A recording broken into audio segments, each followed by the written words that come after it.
नमस्कार, आप देख रहे हैं एसबीटी न्यूज और मैं हूं आपके साथ दिव्यांशी गौड़। पेश है इस वक्त राजस्थान की खास खबरें। कांग्रेस अध्यक्ष सोनिया गांधी के साथ शनिवार को पार्टी के वरिष्ठ नेताओं की महत्वपूर्ण बैठक चल रही है, जिसमें कई नेता शामिल हैं, जिन्होंने सक्रिय नेतृत्व और व्यापक संगठनात्मक बदलाव की मांग को लेकर पहले पत्र लिखा था। पार्टी के वरिष्ठ नेताओं ए.के. एंटनी, अंबिका सोनी, अशोक गहलोत, पी. चिदम्बरम, कमलनाथ और हरीश रावत की मौजूदगी में पत्र लिखने वाले नेताओं की सोनिया से मुलाकात हो रही है। सोनिया के आवास 10 जनपद पर चल रही इस बैठक में गुलाब नबी आजाद, आनंद शर्मा, मनीष तिवारी, शशि थरूर और कई अन्य नेता शामिल हैं।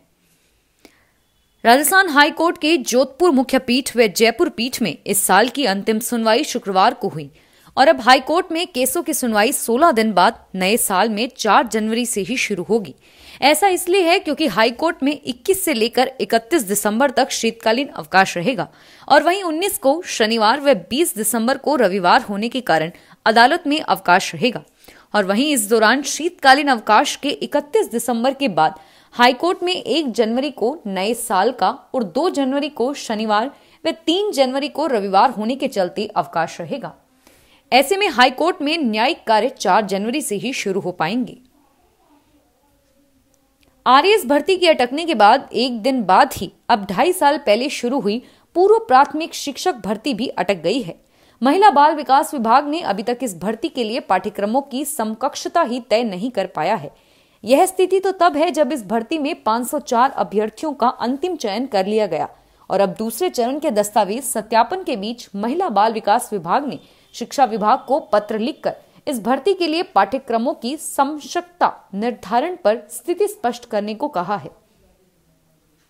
हिंडोली कस्बे के निकट राष्ट्रीय राजमार्ग 52 कांची घाटी के पास हनुमान का बरड़ा में शुक्रवार को बिजली के शॉर्ट सर्किट से एक टापरी में आग लगने से किसान की 70,000 रुपए की नकदी व अन्य सामान जलकर राख हो गया। हनुमान का बरड़ा निवासी प्रेमा कहार घर के पिछवाड़े बनी टापरी में एक कोट में 70,000 रुपए रखकर खेत पर काम करने चला गया था। दोपहर को शॉर्ट सर्किट से टापरी में आग लग गई। पड़ोस के लोगों ने आग बुझाने का प्रयास किया, लेकिन आग ने 70,000 की नकदी के अलावा बिस्तर, खाने पीने का सामान, गेहूं की बोरियां सहित अन्य सामान भी जला दिया। देश में पहाड़ी जगहों पर हो रही बर्फबारी का असर मौसम में देखने को मिल रहा है। हाड़ कंपा देने वाली सर्दी और शीतलहर ने लोगों को जकड़ लिया है।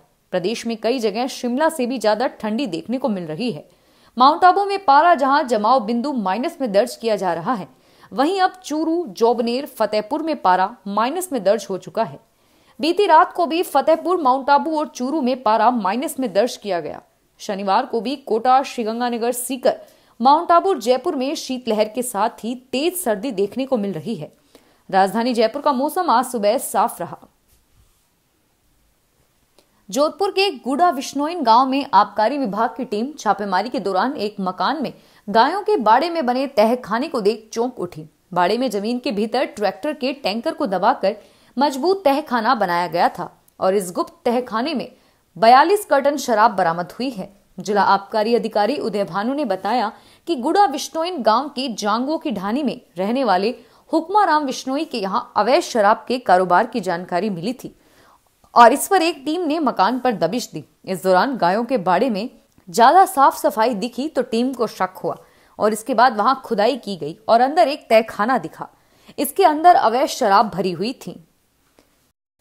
जाने माने शिक्षाविद और पूर्व मंत्री अरुण चतुर्वेदी के पिता प्रोफेसर पीएल चतुर्वेदी का आज जयपुर में निधन हो गया। वे 86 वर्ष के थे। प्रोफेसर पीएल चतुर्वेदी हरियाणा के केंद्रीय विश्वविद्यालय के कुलाधिपति और अजमेर विश्वविद्यालय के पूर्व कुलपति थे। बताया गया है कि उनकी तबीयत नासाज होने के कारण उन्हें कल ही देर रात को जयपुर स्थित एक निजी अस्पताल में भर्ती करवाया गया था, जहां आज उपचार के दौरान उन्होंने अंतिम सांस ली। कोरोना संकट के बीच यात्री गाड़ियों का संचालन काफी समय तक बंद रहा और उसके बाद मांग बढ़ी तो रेल प्रशासन ने कुछ ट्रेनों का संचालन शुरू कर दिया, लेकिन यह जालोर जिले की जनता के साथ छलावा साबित हो रहा है। ये सभी फेस्टिवल स्पेशल ट्रेनें हैं जिनमें प्रति टिकट 150 से 300 रुपए तक अतिरिक्त चुकता करना पड़ रहा है। मामला इसलिए खास है क्योंकि ये स्पेशल ट्रेनें कोविड संकट से पहले नॉर्मल रूटीन में चल रही थी। मार्बल नगरी कृष्णगढ़ के एयरपोर्ट से अब वस्त्रों की नगरी सूरत के लिए यात्रा आसान हो जाएगी। दिल्ली, हैदराबाद, अहमदाबाद और इंदौर के बाद अब सूरत के लिए भी किशनगढ़ एयरपोर्ट से यात्री विमान उड़ान भरेंगे। किशनगढ़ एयरपोर्ट से सूरत के लिए पहली फ्लाइट 21 दिसंबर से रवाना होगी। ऑनलाइन बुकिंग में इस फ्लाइट के लिए पर्याप्त सीटें बुक हो गई है। एयरपोर्ट प्रबंधन और स्टार एयरलाइंस ने इस फ्लाइट की अंतिम चरण की सभी तैयारियां भी लगभग पूरी कर ली हैं। एनसीटी के बाद अब 20 दिसंबर को बोर्ड की ओर से राज्य स्तरीय प्रतिभा खोज परीक्षा कक्षा 10, राज्य स्तरीय गणित एवं विज्ञान प्रतिभा खोज परीक्षा कक्षा 12 और राज्य स्तरीय कला एवं वाणिज्य प्रतिभा खोज परीक्षा 2020 कक्षा 12 का आयोजन किया जाएगा। परीक्षा राज्य के सभी जिला मुख्यालयों पर होगी और इस परीक्षा में राजस्थान के सभी मान्यता प्राप्त स्कूलों के साथ केंद्रीय, पब्लिक, नवोदय, कॉन्वेंट, निजी, सरकारी और मॉडल स्कूलों के ऐसे विद्यार्थी शामिल होंगे जो सत्र 2020-21 में नियमित रूप से कक्षा 10वीं एवं 12वीं में अध्ययनरत हैं। रणथंभौर में एक बार फिर थाल बजने की तैयारी हो रही है। एक बार और बाघिन के मां बनने के आसार नजर आ रहे हैं। इस बार नए शावकों की खुशी रणथंभौर की प्रसिद्ध बाघिन एरोहेड से मिल सकती है।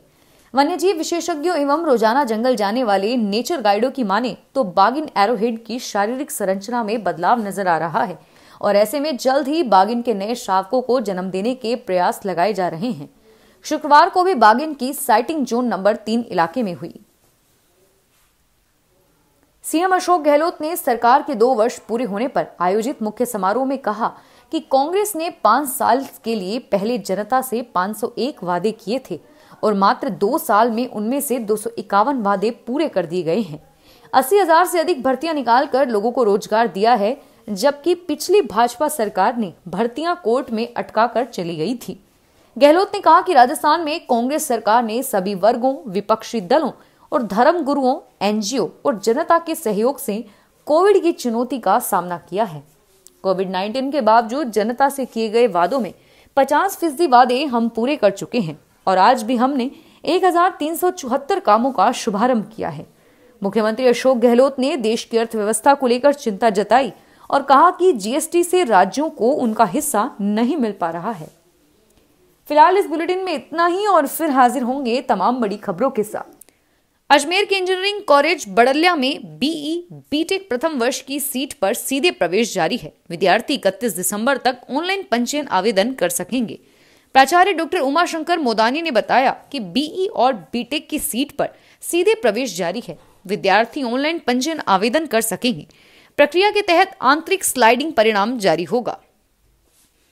ऑनलाइन ऐप से एक युवक को लोन लेना काफी भारी पड़ गया। ऑनलाइन लोन लेने पर बदमाश उसे चुकाने के लिए गलत मैसेज करने लग गए।